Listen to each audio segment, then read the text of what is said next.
Thank you, Sophia. Let's get cracking because a terrifying new threat has emerged in our schools, ladies and gentlemen. No, it's not bullies or online predators or contact sports or dangerously elevated monkey bars. It's conservatives. The Telegraph have reported on a series of cases this year where child protection laws have seemingly been weaponised by schools, students and parents to try and ban adults with alleged right-wing views from working with children.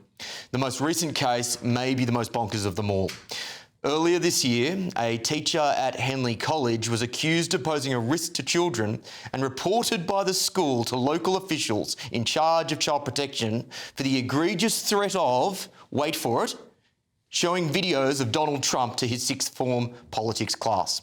Now, the school, of course, swung into action after two students, which included videos which included Donald Trump's inauguration and a music video titled Daddy's Home, made by Trump supporter Roseanne Barr, who made one of them feel, and I quote, quite uncomfortable.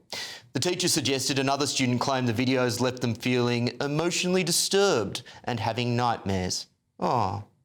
Instead of brushing away these claims or perhaps limiting this case to concerns of biased and irrelevant teaching, which the students also alleged and the teacher has also denied, the local authority designated officer said there is a concern that this behaviour could cause harm to a child.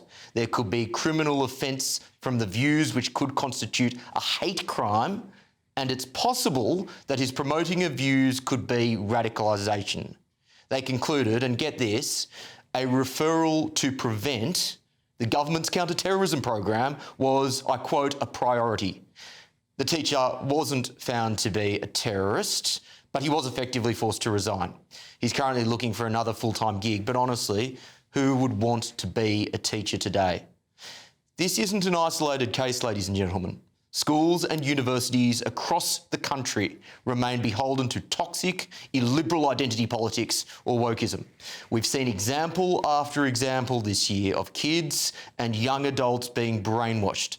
There was the primary school teacher banned from working with children earlier this month after telling a Muslim child that Britain is still a Christian state. There was the school that apologised after a photo of Reform UK MP Lee Anderson was placed close to fascists Sir Oswald Mosley and Benito Mussolini on a wall display about political ideology. How very subtle. And of course, the National Education Union, the largest education union in the country, labelled Reform a racist and far-right political party in April. This is, of course, hardly surprising given that 83% of teachers and academics were found to be left-wing by an electoral calculus and Find Out Now survey just in October. There's a bottom line here. Woke isn't dead, as many people have assumed. As long as schools and universities remain beholden to this ideologically toxic behaviour, they will continue to churn out students who are incapable of critical thinking, lacking in resilience and beholden to a woke worldview. The next government, whoever that may be, needs to make curriculum reform, teaching standards and objectivity, and school and campus culture a priority, or this will be a battle that we will be fighting for decades to come. We have approached Henley College, who are yet to comment, but in a previous statement they have said, the Henley College does not comment on individual allegations or ongoing investigations. We are committed to safeguarding the well-being of all our students and staff and follow statutory safeguarding procedures in line with Keeping Children Safe in Education 2025. Allegations are handled with due care in accordance with statutory guidance with appropriate support provided to all. This interruption is brought to you by ExpressVPN and their massive Christmas deal. Right now, you can get up to 80% off ExpressVPN. Every time you jump online to grab a last-minute gift, there's someone out there trying to grab your card details and passwords. ExpressVPN puts an encrypted shield between you and the cybercriminals, so you can protect your privacy, money, and identity. But hurry, this deal ends on the 26th of December, so scan the QR code or click the link in the description now. But let's get the thoughts of my panel, and I'm going to test my speed against Patrick here. We've got Susie Stride, Christo Fufas, and Linda Daubly. Ladies and gentlemen, how are you this evening? A belated Merry Christmas. Yeah, Merry Christmas. Merry Christmas. I'm 33% turkey and at least 25% cake. My maths isn't good enough to work out here. I'm 100% angry about this story. If you're 100% angry, I'll start with you then, Krista. What do you make of it? I think I'm so sick to death of the abuse of the word safe and this safetyism culture when it comes to schools and colleges and the way in which we approach younger people. The way in which you build resilience in younger people is you, in a responsible way, expose them to adversity. You expose them to opinions that they might find challenging. We wonder why we have a mental health crisis among young people. Well, the reason is because we don't actually give them the tools to cope with opinions and to cope with experiences which might challenge them. Now, this video, it's not like this was a sort of PE lesson where the teacher said, right, let's stop the lesson and let's watch a Trump video. This was actually a lesson in politics. American politics. And so the idea that you can't show a video of Trump and that some students felt a bit uncomfortable, that's good. They might have felt uncomfortable. Let's talk about it. Have a debate about why they're uncomfortable. Challenge those views and then move on. That is a responsible citizen. Susie, you must show some sympathy for these poor, emotionally damaged children. No, I think this is a bit of a strange example, isn't it? Let's be honest, that he was showing some videos about Trump. He's talking about American politics. I think he's got every right to do that as a politics teacher. So to me, it does, unless there's something else within the story that we're not quite seeing, I think it does seem a little bit random for him to lose his job over that. Here's the thing, because I thought there may be the accusation of this is just an isolated weird incident. And I did point to several examples where there is very obviously a takeover of a particular ideology in the schooling system.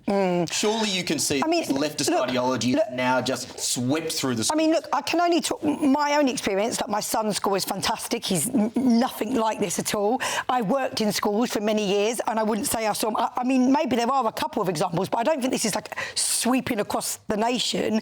I think it is right to pull out examples like this and say this is a bit ridiculous, because it is important to debate. It is important to have people say stuff that you don't agree with. There's nothing good about cancel culture, you know. So I think this is a bit of a random situation. I don't know enough about it, but it does seem unfair. I do think it's fair to say that Will has brought up several other examples deliberately in the intro that you read. So we can say that there is anecdotal evidence to suggest this is going on. Now, just to go back to your point's really important, Christo, because you need to build resilience in children. And, for example, at my daughter's school, they taught growth mindset once a week, which sounds a little bit of a, term. But they were taught how to fail. They were taught the value of failure once a week, and that's a really important skill to learn. The problem with this is this teacher was teaching American politics, but how do you get round not using a video of the American president in his campaign and in his inauguration? That's part of what you have to show to kids. You cannot overreact to a couple of kids who think they've been triggered by something or who have reacted badly and feeling a bit uncomfortable. It's ludicrous. Because we are moving to a situation in society when it comes to jokes, when it comes to all sorts of different subjects, where we focus on the reaction rather than the intent. Batley Grammar School is another really good example of this, where the picture of the Prophet Muhammad was shown in the context of a lesson about free speech. This wasn't just pulled out in order to try and provoke the children, and some of the children were offended by this or chose to tell their parents. Has that teacher ever been able to go back to that school? No, it's shocking.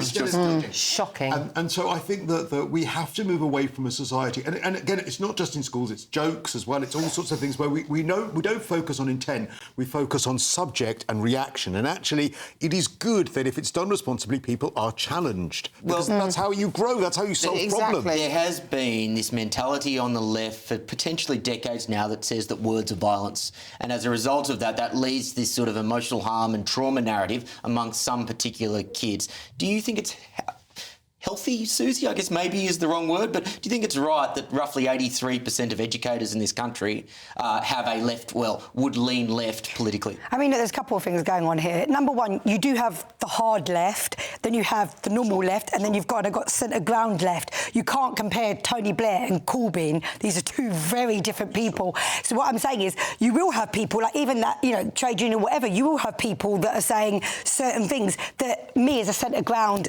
person I wouldn't agree with, and so there are people that will be a bit extreme on certain things. When it comes to like the teachers, well, we can't control who becomes teachers. It may just be that it happens to be a caring profession, and it may just be that it happens to be that lots of those teachers are to the left. But I think it is so important, having worked in schools myself, it is so important to be able to have debate, to be able to have different opinions. Debate, and you can have critical thinking. You should, however, keep your own political views probably out of the classroom. Yeah. That would help matters. I might point out here that this particular teacher was referred to the Prevent anti-terrorism scheme. That's the same scheme that Axel Radicalizing, the guy that killed those girls in Southport, was referred to. That is a ludicrous situation. This is what stuck out to me and why I don't think it's just one school making a silly decision, because it's obviously systemic, because it went from the school to the local child safeguarding authority, and then from the local child safeguarding authority, it was recommended, I think it then went to Prevent. I don't think it ended up going to Prevent because sanity finally prevailed. But this bloke still lost his job, Christo, and he's still yet to find a new one. Absolutely ridiculous. OK, I'm going to pull you up on one thing that you said about, it's a caring profession, so therefore people might be more likely to be on the left. Well, I would argue that most people on the right are quite caring. We all have the decision to get to the same destination. It's the way in which you get there. Well, then how else do you explain it? I don't know. I don't know the details of why, but I don't think you can punish teachers for saying, I would explain it a couple of ways. Firstly, I think it's the same thing that you sometimes see at the BBC, that when you work for something that is from the state, then you are, I think, more politically inclined to want the state to be a bigger thing, a bigger entity, which does imply that you would be more on the left. Now, my politics teacher was the most left-wing guy you'd ever meet. I mean, he drove a British Leyland car. He loved the fact it was nationalised. He was so left-wing. He loved socialism.